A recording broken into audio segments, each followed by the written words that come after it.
welcome everybody. Thank you for joining us tonight. This is our third edition of our Fireside Chat. I'm Katie Steck. I'm here with Elisabeth Dawson and Jonathan Olow. Elisabeth and I are, for those who might not know, are from Copia Wealth Management Insurance Services and Copia Wealth Management Advisors, Inc.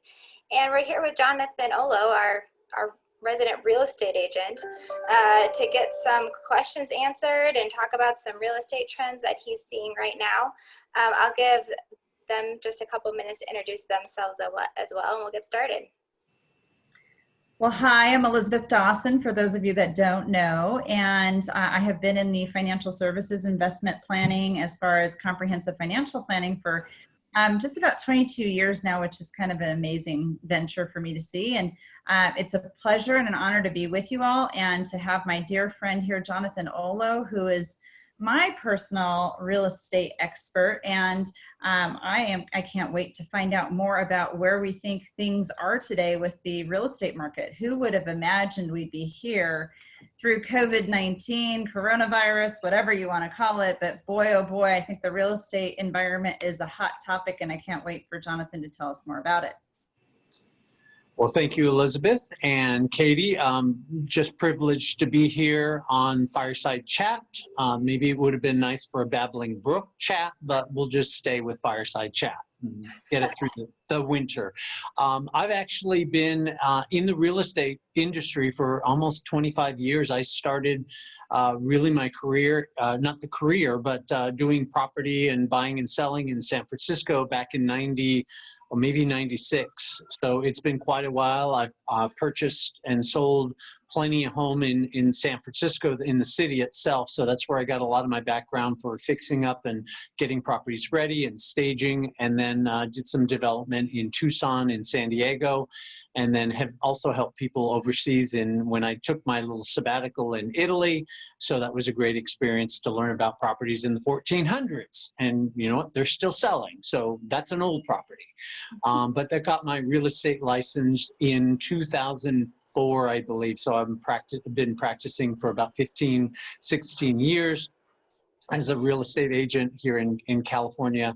And I do work primarily in San Diego, but also have started in the last 3 or 4 years in the Coachella Valley, which most people consider as Palm Springs. So I represent buyers and sellers and work hand in hand with Elisabeth on our clients that we have together to create a big package for them to understand what their financial goals and help them succeed. So that's me in a nutshell. I'm so happy to have you. Thank you. You wanted to add some more words to this, so I'll let you. I'm going to let Jonathan kind of take the floor, but I just want to remind everybody, if you have any questions you want answered tonight, please put them in the chat. I'll be monitoring it. I'll make sure all of your questions get answered tonight. And yeah, if you have anything you want to add, just put it there and I'll make sure that our experts see it. So Jonathan, I know what have you been seeing this real estate season? I know it's been very, very busy this summer. It typically is busy in the summer in San Diego or really any of the regular markets in California. But since we've had this pandemic going since March, originally real estate market got shut down from practicing because we were non-essential, and so finally somebody smartened up and said, you kind of are essential because we are a major factor in the economy and finances and things like that. So, but what's interesting in this time is we still have a lower inventory. We've got a lot of buyers out there that want to move forward and purchase, and we're seeing unprecedented interest rates that are so low right now, which may tick down a little bit more. So that's where we are, and I think people are realizing that they've been in their homes during the pandemic. If they're essential workers or non-essential, a lot of them are working from home and figuring all of this out. And some people are figuring out that maybe I don't like my home, maybe I love my home, maybe I need a space to work, because it's probably going to happen again. I'm not saying that this time around this year, but it could happen in the next couple of years that that this may happen again. So people are calling me saying, well, maybe I need a little more space. Maybe I need to downsize because I'm in too big of a house. And so that's what we're seeing, is a lot of shifting. And in fact, in the Palm Springs, Coachella area, we were getting a huge surge of people from the coast who maybe are renting right now, or they own a home and they want to buy in Coachella Valley for, the long term, because they can get something here for $500, where on the coast it's going to cost them $8, $9, $1 million. So, having a 2,000 square foot home out here for 600,000 to 800,000, might make more sense for them, because maybe their company said, you know what, you're going to work from home now until you're with the company. So a lot of them are saying, you know what, maybe I'll make that move now. These are very obvious questions, right, Jonathan? So we've heard this year, there was pretty much like a closed door situation where people couldn't even go look at homes. And then all of a sudden, when they opened things back up, and then the real estate environment got very creative about doing virtual tours and things of that nature, being able to give the keys to the individual to go look at it themselves.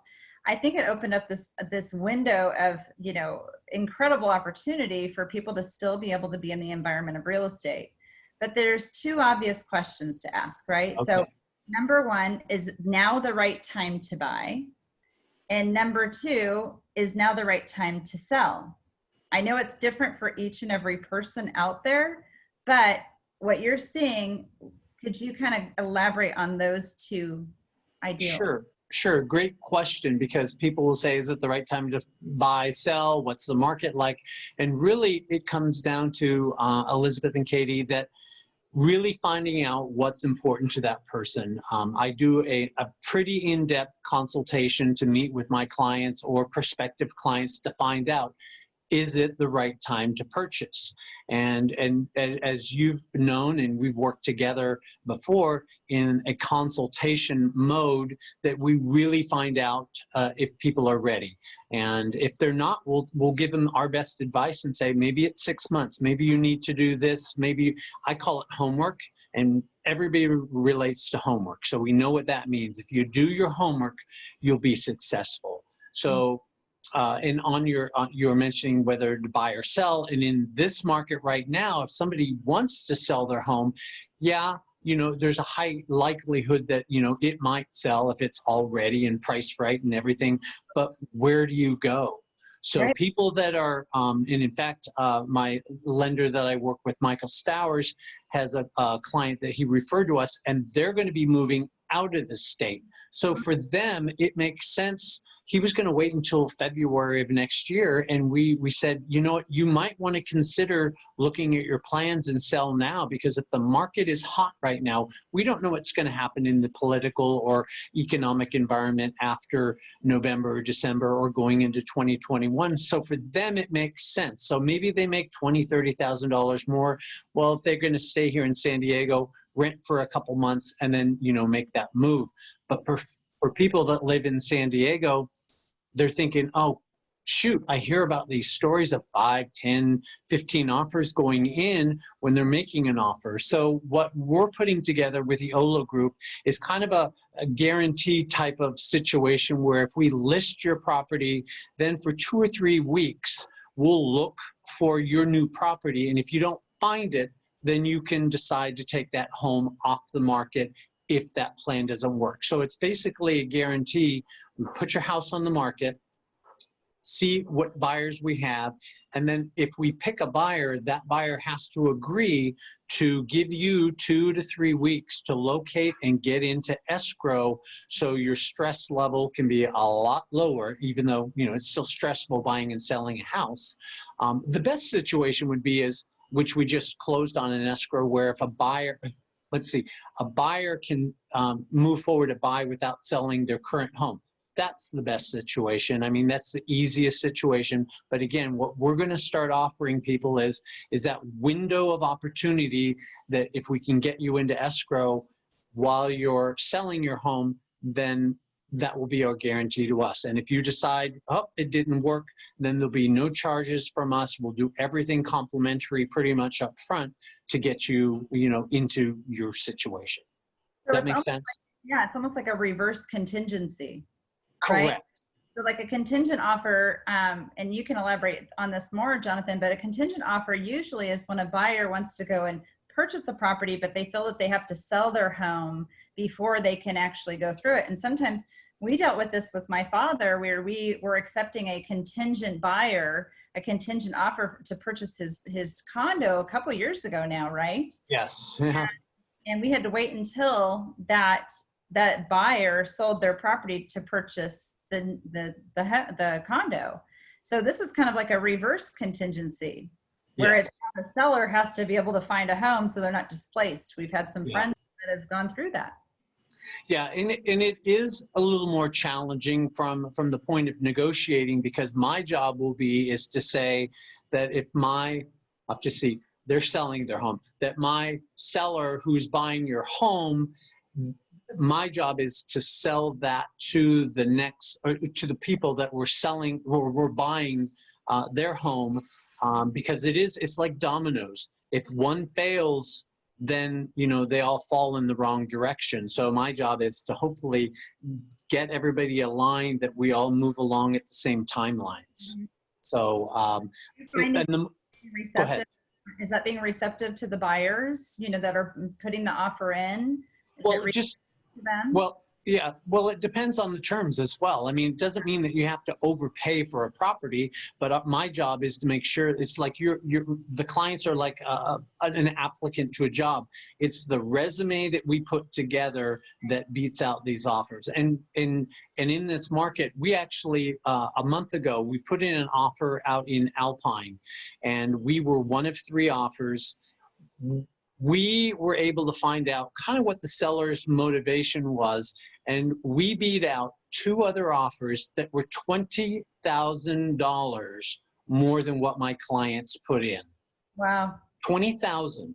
And the seller really connected with my buyers. They have kids, and he really wanted to sell to, not say country folk, but people that would appreciate it, because the other people were apparently from the city, and they were looking for, big space and all that stuff. And we just closed escrow the other day. So it can happen, and it's about the relationships and, me finding out what that seller's motivation is. So that's why, doing that consultation before we even start the process gives me, as you know, I do this analogy of, playing poker, and you have your cards. My clients, I hold my cards like this, so you can't really see them. The other people, I'm trying to pull down their cards to see what is important to them about closing this escrow or selling their house or doing whatever they're doing. So. No, I think they're great pieces. I know that Katie has a bunch of questions that we've gotten from, guests that are here or people that couldn't come. So I'll let her ask, but I'm going to ask them in between, if that's okay. Okay. Yeah. Go ahead. So speaking of kind of the escrow process, what options are there when a buyer's appraisal comes back less than what was offered? Okay, so that can happen. We're kind of in an escalating market, so it's not always happening now. But so what you do is you negotiate. So when you sign a contract, a buyer and seller agree to a price at the beginning of the contract. Everybody thinks, oh, your negotiation is done. Even, you do your inspections, you do all of that, but we all negotiate to the very end of escrow. So you have to get that myth out of the way, because once you sign a contract, a number is a number. No, it's not. So that can change. So if an appraisal does come in low, then it depends. If you're working well with both agents, buyer agent and the listing agent, they'll work together to find comparable properties to help match that price that was on that piece of paper. And if it doesn't happen, then the buyer and seller will negotiate and say, let's say they're $5,000 off. The seller may say, okay, fine, I'll lower $2,500, you come in $2,500, and everybody, walks away happy. If it's $30,000 difference, then the likelihood of that happening is going to be really laying on the seller to say, oh, do I want to start this process again? An Right. interesting thing that people should know is if the offer is an FHA offer, that appraisal will stay with that property for 6 months. So Wow. they can, then their pool of buyers just shrunk to conventional, cash, and VA. So if I were the buyer's agent and we were $30,000 away, I would go back to the listing agent and say, hey, you know, you can't list this property as FHA anymore. So do you want to play? And that gives them the opportunity. So their pool of buyers shrink a little bit.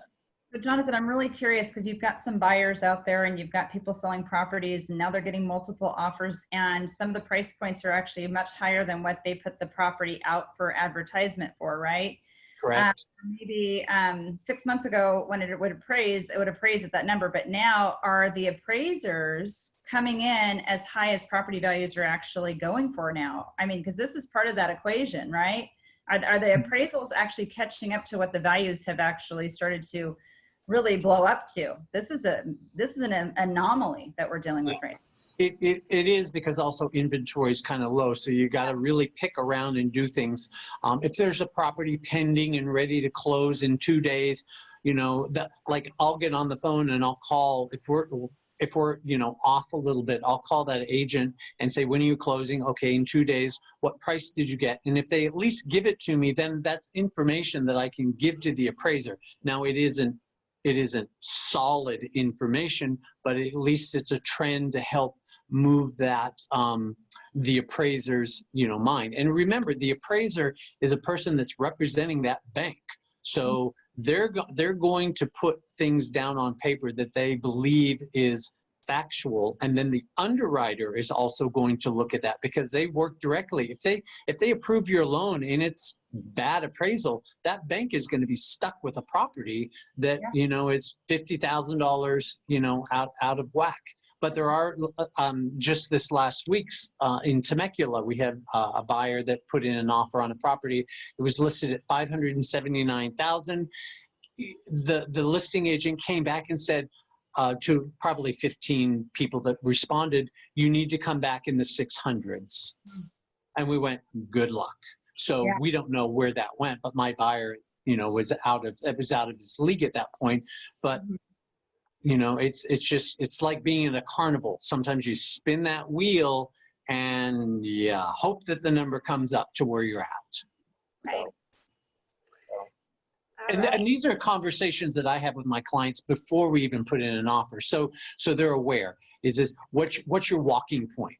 What's your walk away? So at least I know what their walk away is. So if I can sell them on some other term, do their inspections sooner, you know, release these contingencies, don't ask for those things, maybe rent back to the sellers at no cost when we close escrow, those are things that, you know, wouldn't affect the appraisal. Right. Okay, we're getting some questions about rental properties. Okay. What trends are you seeing for the hot spots in California in particular?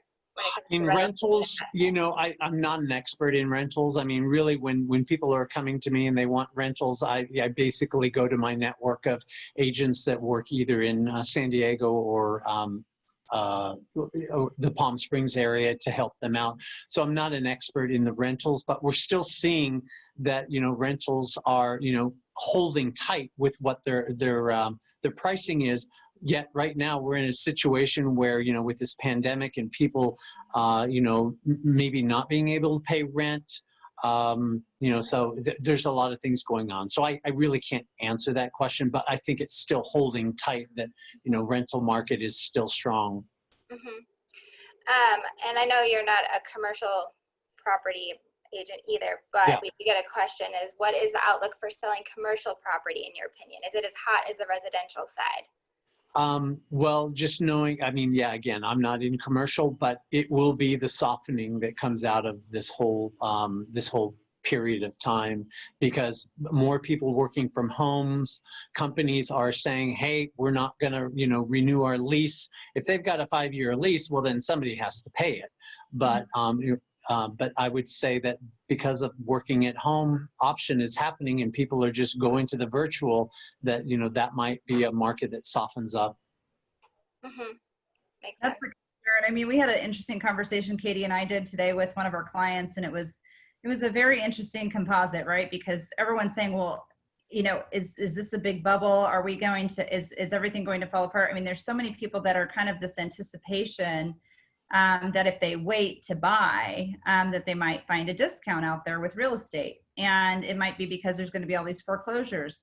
Well, the interesting thing that we've seen, even with a couple of our clients that have kind of gone through a little bit of a panic state, their thoughts have been, if they were going to be in a situation where they might be faced with a foreclosure, they're saying, oh my gosh, and I think it's presenting a huge opportunity because there isn't enough inventory. Prices are now shooting up through the roof. This is not like any other market correction that, when we had market correction in 2000 to 2002 or 2007 through 9, real estate went down, markets went down, banking went down and got tighter. This pandemic that created a financial crisis when we had an underlying economy that was doing so well, it didn't affect real estate in a negative way that we thought it might. And it's actually increased the value of property because the limit of quantity out in the market for demand is so small. So it kind of has presented this conversation today that even if people are in a concerned situation where they could literally, if they can't make their mortgage and they know they can't, and they've been on a deferral situation, maybe now is the time to sell and, get out from underneath that debt and not go through a bankruptcy or a foreclosure. They have an opportunity that it didn't have in 2008 or back in the early 2000s. So, I think that that's going to actually start creating more inventory. And I don't know how you feel about that, Jonathan, because the other side of that question is, do you think people are going to hold on like they did modifications back in 2007 through 2009? Or do you think they might be, if they're smarter and they're thinking, gosh, I've got to get out of this, now's the time and they can get the top dollar for it? That's correct. I mean, depending on what your situation is, if you're saying, okay, I'm leaving, I'm going to move to, well, not say Denver because their market, most markets are hot, but if you're going to be moving out like these other clients are moving from the Spring Valley area, they're going to get top dollar and they're moving, to Minnesota. So, they're going to get, much more dollars for, bang for their buck. The situation with, again, when we meet as a group and saying, what's your situation? We may say, hey, it's, don't move, let's refinance. I have clients that I've, had a smack on the back of the head because they were still at, 4.7%. I go, what are you doing? What are you waiting for? Oh, it takes a long time to do all this and find the paperwork. Do it. So important to do it.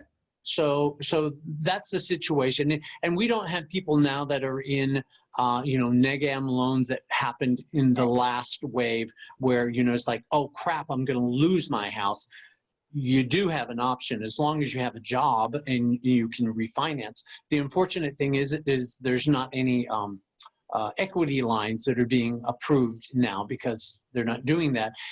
Also, I just found out they're not doing refis on investment properties right now either. So, so if people are purchasing a home, then you need to purchase it as a second home if it's outside of, the place that you work. I think it has to be more than 50 miles or maybe 90 miles from your location. So people are buying back and forth in San Diego and Palm Springs, LA, Palm Springs, and then San Francisco because they're just, close to get to, and, and maybe they're keeping their coastal property as well. Mm-hmm. I hope that answered your question. Yeah, I think this is good. I think this is what people want to hear right now, for sure.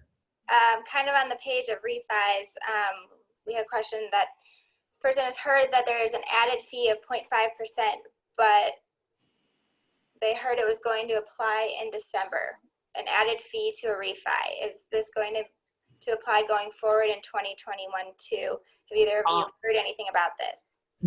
I haven't heard anything about it, but every loan, scenario is going to be different. If you go to a bank, you don't get as many products to shop. You get like loan 1, 2, or 3, and then if you go to a broker, you're going to have more of an opportunity for them to look at your portfolio and say, here's the best option for this. If you're only going to be there for 5 years, why are you signing into a 30-year loan when you're going to move? So why not get into a 5-year loan that is a lower interest rate?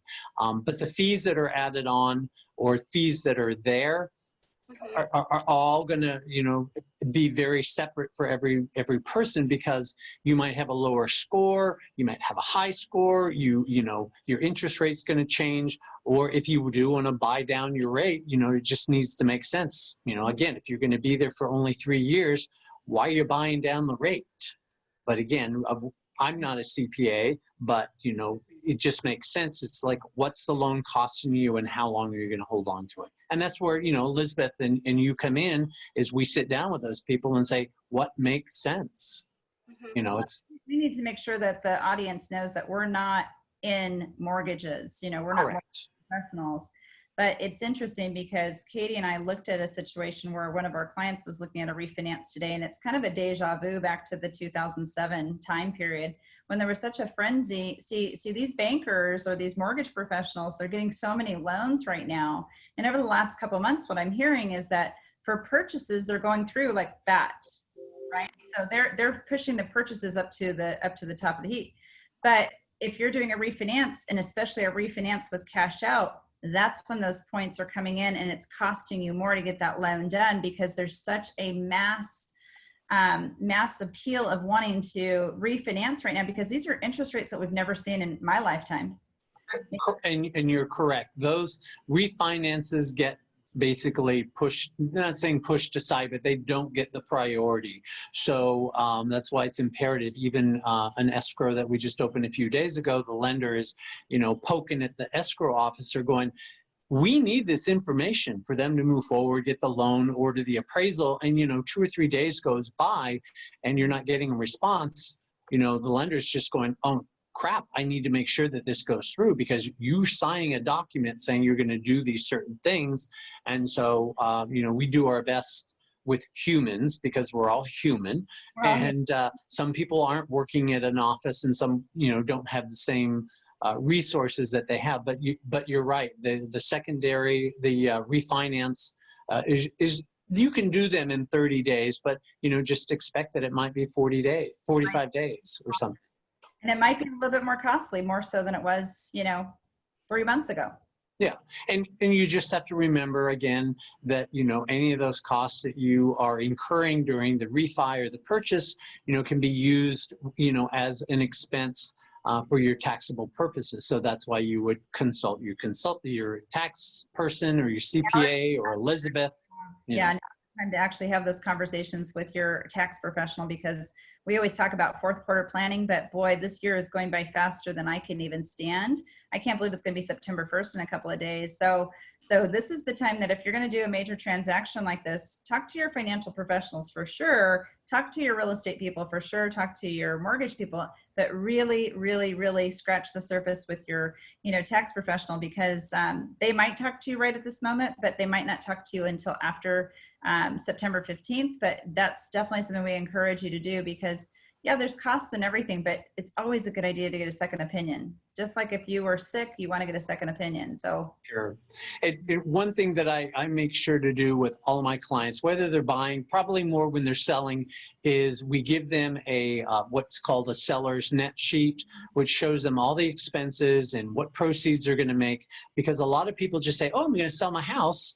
And, there could be tax implications, because some people that have owned less than 2 years are hot to trot to sell. But then if they're going to make 100,000, we know you're going to get nabbed on those taxes. So is it prudent to do that? So, I give them all that information up front, do that homework so they know. But I see other agents, and we'll just call them traditional agents, just want to get that piece of paper signed. And then they get into escrow and they find out, they call their CPA when they're ready to close. And the CPA is like, what the heck did you do? Do you know that you're now going to pay $30,000 in taxes? Oops. So, Katie, are there any questions about investment property or things like that? We did talk about that. I just want to make sure we get the people who are on here's questions answered. We did have a question about 1031 exchanges. What is the timeline for doing that? Can you talk a little bit about how that process works? Sure. If you're going to do a 1031 exchange, if you've done them plenty, there's companies out there. It's a 1031 company that helps facilitate that. So they have to be part of the mix. So if you're going to sell your condo in San Diego and buy something, you know, in San Diego or wherever you're going to do in California, then you've got, I believe it's 45 days to identify the next property. So if you can afford, if you know exactly what you want, and you're going to sell that property and you have an idea, I would probably say start looking at some options before you put that property on the market, because you do have to identify and show the not fiduciary, the 1031 company, and for tax purposes, you just have to follow the game. Again, I'm not an attorney. I can't tell you exactly what that is, but you know, we're always going to say you should, you know, work with the 1031 company before even going into selling your property, just so they can give you what the current rules and regulations are. Yes, So, again, it's kind of like a contingent sale. It's not easy, because if you sell your home right away and then boom, all of a sudden, you know, all those 5 properties that you're like, oh yeah, I got 5 properties, they're gone, then, you know, you have to do something. So you just need to know the worst case scenario. Am I going to pay taxes on it or not? Mm-hmm. It's a big thing to go through, because 1031 exchange is a different animal, and usually in an environment that's not so fast paced, it's probably a bit easier because you have so much time to identify, but you have to buy equal or higher the value of your new investment property. Correct. 2 properties, sure, but you really want to have a team that's going to coordinate with you on that. And I know that, Jonathan, you work with some teams about that too. So, but it is a good time if you could sell high. I mean, here's the old adage about investing, right? You sell high, you buy low. Well, you might be able to buy an opportunity that might turn into something else, you know, so don't necessarily discredit the opportunities that you have. Well, correct, because you could be selling high in some certain neighborhood and then go to another location which you feel is better for the long term, and you're paying the same price, might be a little smaller or something's different about it, but again, it ends up being that location, or maybe there's a future resort or housing or something an example is in Chula Vista in San Diego. The IB market is really the last of the coastal properties, but I found that in Chula Vista, that along the bayfront, they approved just a few months ago and gave the permit for the go-ahead on a massive $1.2 billion project, which will be a 500,000 or 400,000 square foot convention center, 1,300 room hotel. There's water parks and all of that bayfront. There's like, I think it's 40 acres that they're going to develop. So looking at something like that could be an opportunity. Maybe you don't buy a pretty place right now, but knowing that in 5 to 10 years, it's kind of like the not East Lake, in downtown, because downtown San Diego, you know, I'm a San Diego native, and the East Village didn't really even exist, Right. you know, at that time. It was pretty bad. But, you know, now you think about all the improvement, and the marina now is being updated again with a lot of stuff. So that was more of a longer haul. But again, it's you take a chance, but, you know, with something that big going up, outside San Diego, they're on a trolley line, you know, near the coast. Anything coastal, really, I think. Mm-hmm. So, Katie, I know we have some more questions because I know we're getting closer. Yep. So I know you're talking about investment properties as a buy and hold, but what is your, I guess, opinion on whether flipping houses in the San Diego area is still profitable? so that's a great question. So flipping, you know, or I call it neighborhood enhancement, which is a nicer word, is still, it can be profitable, but the people that are out there right now are typically the companies that have a routine. They know what they're doing. There are some people that we know that got into it and really didn't get the background information, and they kind of got stuck.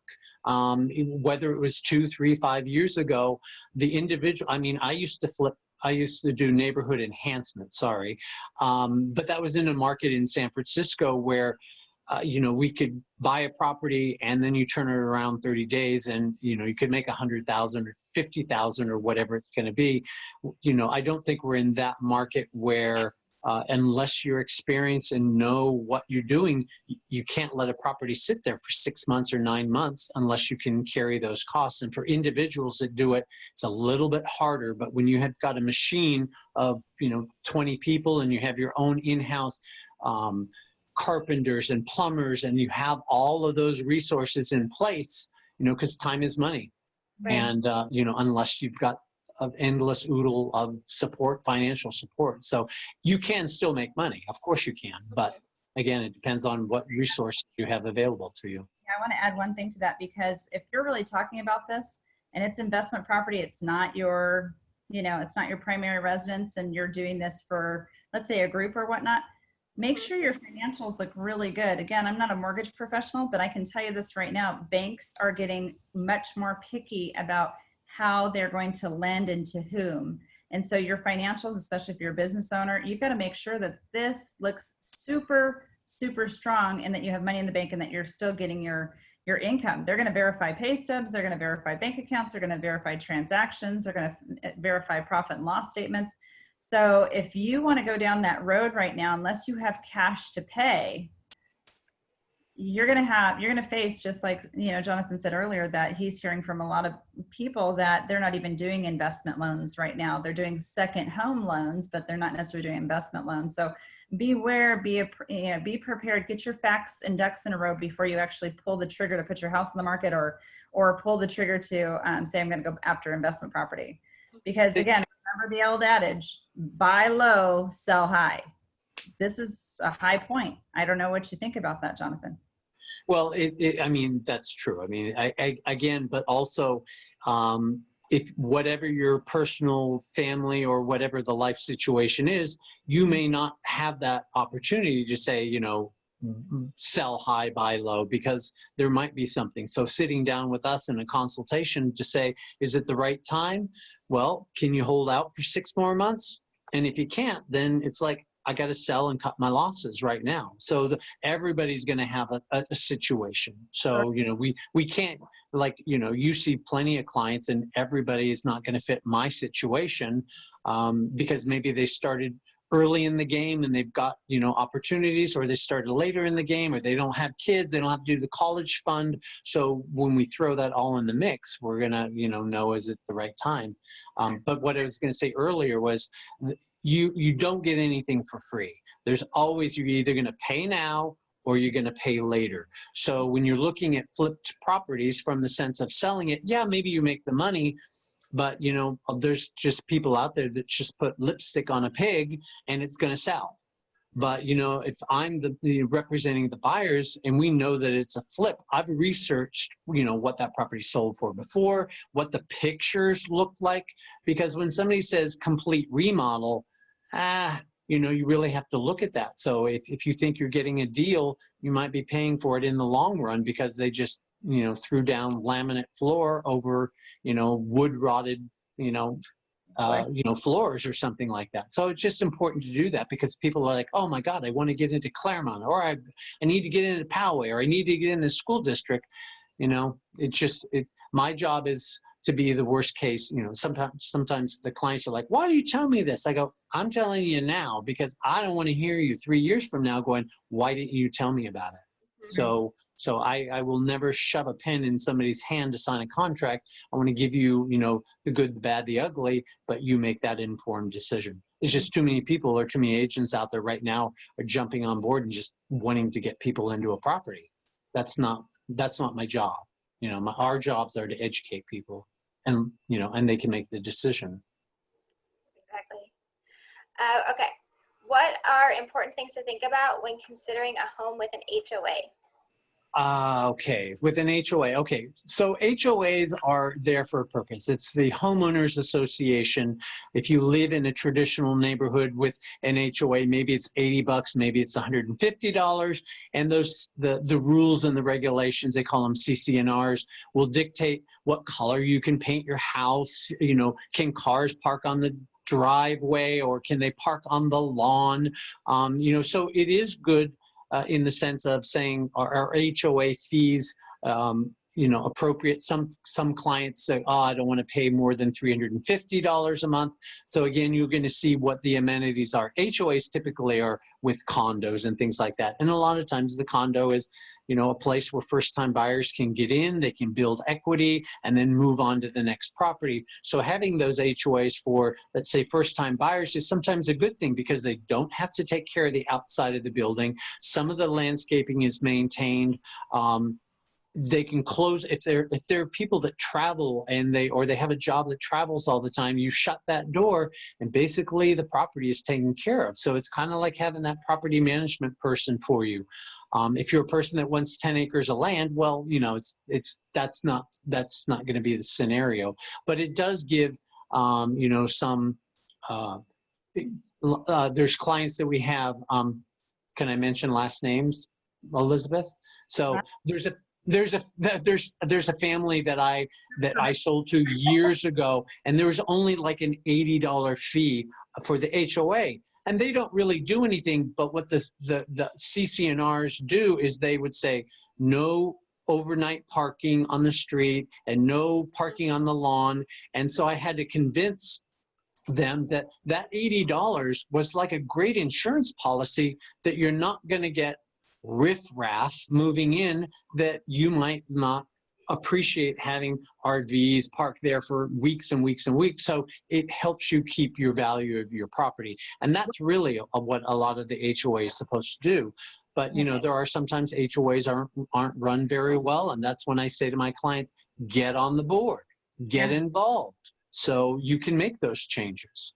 So I know exactly who you're talking about, so I'm glad that you didn't say their name, but they appreciate every day that they're in an HOA because they don't have, it just protects the value of their property, but at the same time, it keeps the area looking so beautiful.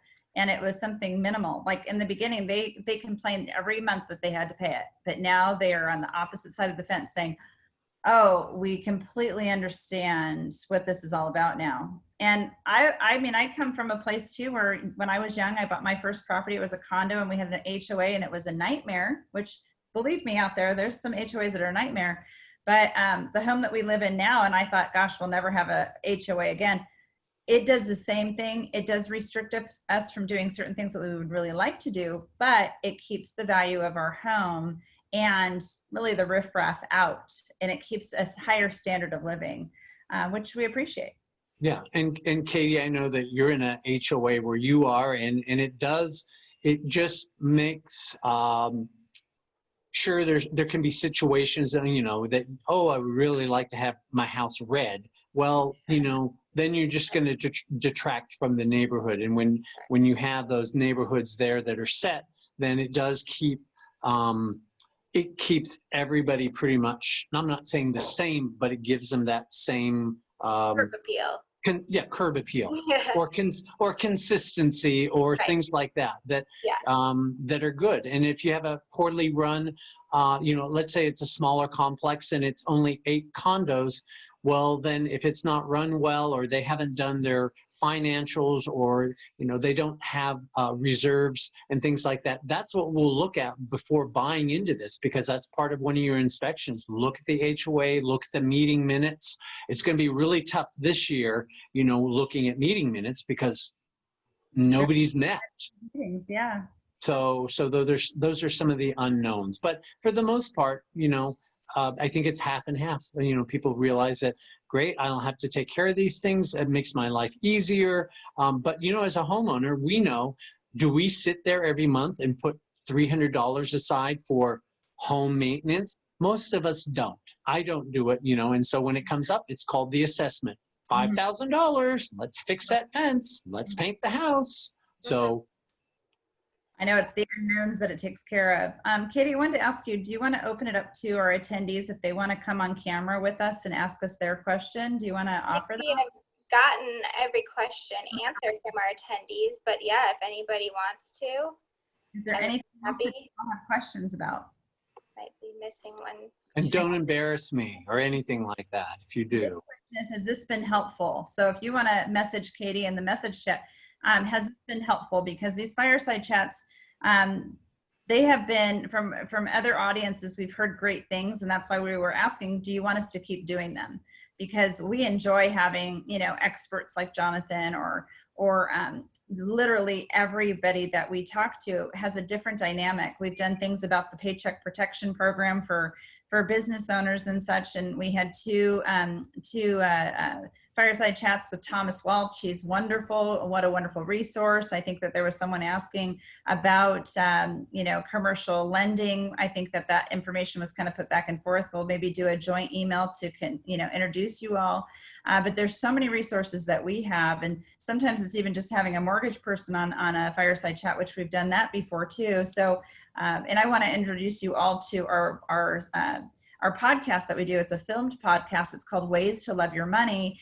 And there's a lot of these conversations. Jonathan's been on the show many, many times where we've had different conversations, but you can go to on you know, a Google search, ways-to-love-your-money.com, and you can see all those videos too. But there might be a subject there that pertains to something that you're trying to figure out. So I just thought I'd open that up. And yeah. I saw a question from Paula. She wants to know about interest rates. What specific? I guess she's asking about fixed rates with it being so low. What fixed options are there for I'm again not a lender, but in the lending world, what are the fixed options out there with these rates so low? Okay, so if you're going to do your loan, most of the time you're doing a traditional 30-year or 15-year. So when you lock into a rate and you close escrow, that rate stays with for the 30 years that you have. So if you get 2.75 or 3.15, again, it all depends on one, what your credit scores are, and if you want to buy down the rate, because some people say, oh, I got a 2.2. Well, they're not telling you the whole story either, because I can buy that rate down. It might cost me $5,000, might cost me $10,000 to buy that rate down, which you can do, but you just need to know that, does it make sense? And how long, if you were to spend $5,000, how many months or how many years does it take to pay off, you know, that loan rate? So you can have any loan rate you want. You're just going to pay for it. And if you want, you know, what's going on currently, go ahead. Talk about this subject, because so much of the frenzy is, oh my gosh, interest rates are so low, I want to refinance and I want to save money. So my first question to everyone here is, if you're going to save money on refinancing, where is the money? What are you going to do with the money? So again, we need to save the money if we're going to do something with it. It's not just about increasing our lifestyle, because there is a cause and effect for everything. And the cause and effect, with the lower the interest rate, the lower the amount of deduction you have for taxes. So I'm not trying to give you tax advice, but I would definitely have that financial review with your accountant, your CPA, your tax professional, because if you get that interest rate too low, guess what just went out the window? The deduction, and your taxes just went higher. So make sure you're talking to your financial professional, your tax professional, all those things, because buying down something, you have to decide how many months does it take to get that back. But then truly and additionally, it's rates. You know, I come from a conservative platform. If you can get a 30-year fixed, I'm all on board with it. Now, I've seen things where some of my clients have said, oh my gosh, I'm getting like 1.75% on a 15-year loan. Should I do it? It depends on your situation, but just understand this, that 1.75%, you're really losing so much of the deduction. Is it right to do that? So here's just a little strategy I'll give you.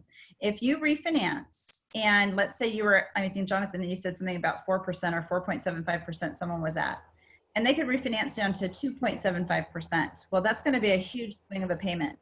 I remember back from the 2007 through 2009 period where interest rates for like VA went down extremely low, about 3%, which they're further down than that right now. But the interesting thing was they said that they were saving $1,100 a month on their mortgage. And I said, well, where are you saving it? That's the number one question of the hour. Where are you saving it? If you aren't saving it literally in an account, we call that account a wealth recovery account, then you are doing a disservice to yourself. You need to save whatever that savings is going to be, because guess what's going to happen? Your deduction just went further down, and now your taxes are going further up. That same couple had to refinance that whole loan that they were so excited about. They had to refinance it the next year to pay the taxes, which was about $36,000.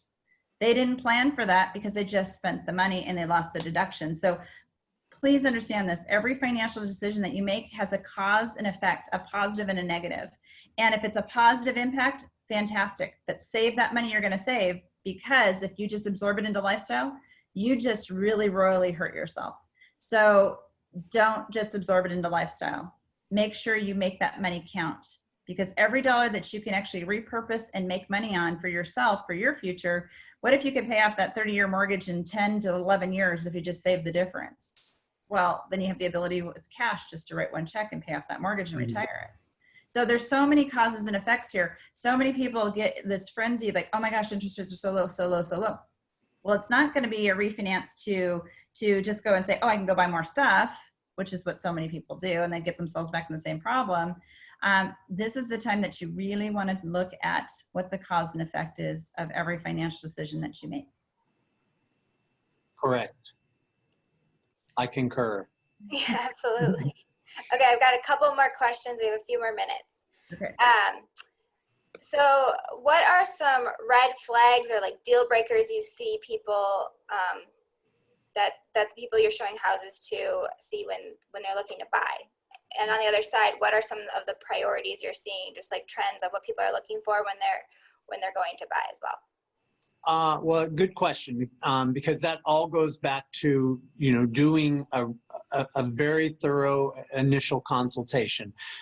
In my consultations, it's not all about, number of bedrooms and baths and things like that. It's really about what is your lifestyle? What are these things that you're looking for? What's important to you? Is it privacy that you want in your backyard? Or if you're in a condo, you're on a patio and you still want privacy. So those are things that, we typically, when we're going out, and my team, Patricia and Martha, are, showing properties to clients, most of those flags don't come up because we've already addressed them, in that consultation. And there may be, we all see it. You see a photo on the MLS or Redfin or Zillow or something, and it just like draws you in.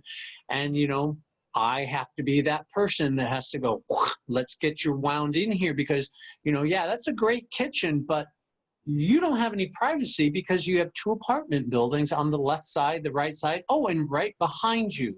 So why are you wasting time going to see these properties, or finding the red flag? So hopefully we've eliminated those things. It's sometimes, being the Grim Reaper is, gets kind of tiring, but, I'd rather do that than waste their time and their money on something, that they're, 3 or 5 years from now or a day after they close escrow. So we'll be in a house. There's been times I've been in the house and they go, oh my God, let's make an offer. And I go, well, let's step out in the backyard, because I'm not looking at the pretty stuff. I'm looking at the stuff that's going to be what you told me is a walk away.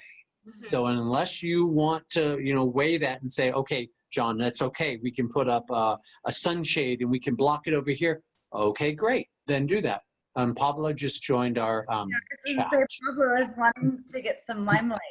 It's National Dog Day, so there you go. I'm going to give you your debut, Pablo.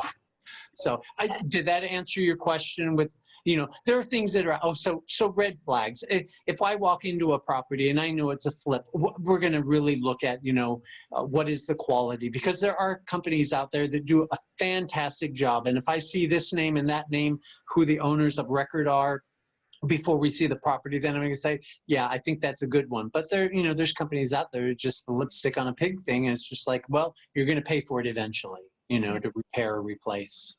So. Well, I think that this conversation could probably stem a lot more questions for you, Jonathan. I almost think that, because we want to be respectful of time, that we might even want to just do another fireside chat with you about what the latest trends are going to be, in maybe a month or something like that. And, because Katie, I know I keep seeing more and more questions popping up. So if we don't want to stay here until midnight tonight, we might want to just say we're going to do a second one. If you're on board with that, Jonathan. Oh, I am perfectly fine, because then, that way my day-to-day, properties and showing properties will come up with some great examples, because, people maybe only do it once in a lifetime. I'm doing it a lot more. So I could, maybe even bring up some scenarios of, people that buy remote. I have clients that are purchasing in Palm Springs and they don't live here, so they've seen the property, but the whole process is going to be, from afar. Just whatever the situation may be. So I could share some horror stories if you want, and I can share some, really great stories that that people can experience. That would be fun. And not mention names unless I want to. Yeah, we can definitely work out a Okay. time to do a follow-up. That sounds fun. Yeah. But I mean, everybody's situation is so different. So we would love everybody to set up a 15-minute consultation, talk about your personal situation with us. If you have specific real estate questions, contact Jonathan. I'm putting links and contact info in the chat. So definitely set up that time to talk about your personal situation, what you're looking to do. Yeah. And I would highly recommend, especially now that we've all been working remote, that the stereotype that most people, or what they think a real estate agent does, is they show property. Well, that's not what I do. I mean, I educate my clients beforehand, even before we get in there. And now that we're doing a lot of this virtually, it really is revealing that what my job is to do is to, negotiate, is to consult, and to oversee the transaction that's doing that. And that's a lot. 95% of my job has always been on the phone. So when people say, oh, well, how can you do this here? I was conducting business from Italy when I was gone for 3 months. So it can happen. It's just now we're all thrown into this virtual world that people are realizing, oh, I can have an initial consultation with Jonathan on the phone or on Zoom or whatever the platform is going to be, because you realize showing property is not what I do. Doing an open house is not what, sure, you do those things, but those are the mechanical things. What you want to pay for in a real estate agent, or, paying for listing or getting out there or compensating, is, their knowledge of being able to do it without having boots on the ground, because you're going to be more successful. So that idea of what a real estate agent done, hopefully in this time, is really kind of changed people's mind of how they do it. And same way with Elisabeth, we don't have to have those in-person consultations. And I would recommend, calling, Katie or the group there at Copia and just set up an initial consultation. It's, as I like to say it, she gets to shake your kitchen drawer up, and you get to, figure out, what's in that damn drawer. Because again, those lost opportunities could be in that drawer. And, it's like going into the drawer and you find that one gift card that somebody gave you. And you're like, oh, I haven't seen this for a year. $100? I didn't even know it was there. So, that's what Elisabeth does. And I've been seeing Elisabeth for now over 15 years. And I would highly recommend, making that appointment. It doesn't matter if you make $30,000 or $300,000 a year, there's an opportunity for you to build some wealth rather than saying, I shoulda, woulda, coulda. So that's reality to all of that. And thank you, Jonathan, because I always say this statement, there's a professional for everything. And when you're making one of the biggest decisions of your life to purchase real estate, it's probably the biggest price tag that you're paying for. So if that's the case, you want to make sure your financial world is all in a good place, that your game board looks amazing, because you want to look so good on paper, especially with the new requirements that are happening out there to even get a loan, let alone, qualify for it, and let alone even, just be able to get your offer accepted on whatever that property might be, or even refinance, doesn't matter. There's a professional and a professional team for everything. And, it's not just about throwing darts at a wall and seeing what sticks. It's about really doing a comprehensive analysis about, gosh, if I really wanted that, maybe my purchase price is $500, but if we really, like Jonathan just said, I love the analogy, shake the drawer to see what other money we can find. Maybe that purchase could be $550 or $575, but knowing that if you got to $600, it might be too uncomfortable. Wouldn't you rather know that those options exist? So now's your opportunity to say, hey, we'll set up a time for 15 minutes. We'll just talk about your story. And if you want to link that up with Jonathan and Katie and I, we will happily do that.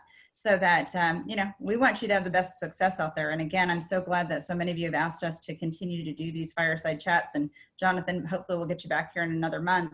But again, find those right professionals in your world to make it make sense. Don't try to do these things on your own, because once a mistake is made, you can't go around and reverse it and fix it so easily. It might be extremely expensive to do so. So check the box and get the right professionals in your life to make sure you're making the best decisions possible. Great. All right, well, thank you for everybody for joining us tonight. We're going to be sending out a survey, probably get in your email tomorrow. Please take a few minutes to fill it out. We love your feedback. See what else you'd like to hear about. We do these every month, so we would love to have your feedback on those and how we can follow up with you. So thank you, everybody, and have a great night. Thank you. Thanks for being here. Bye.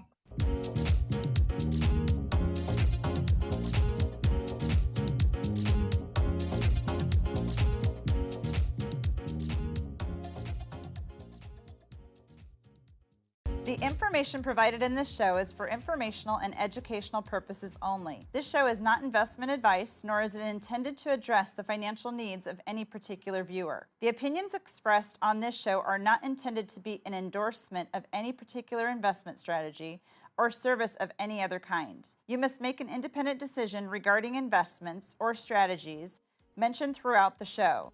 Before acting on information in this show, you should consider whether it is suitable for your particular situation and strongly consider seeking advice from a financial advisor.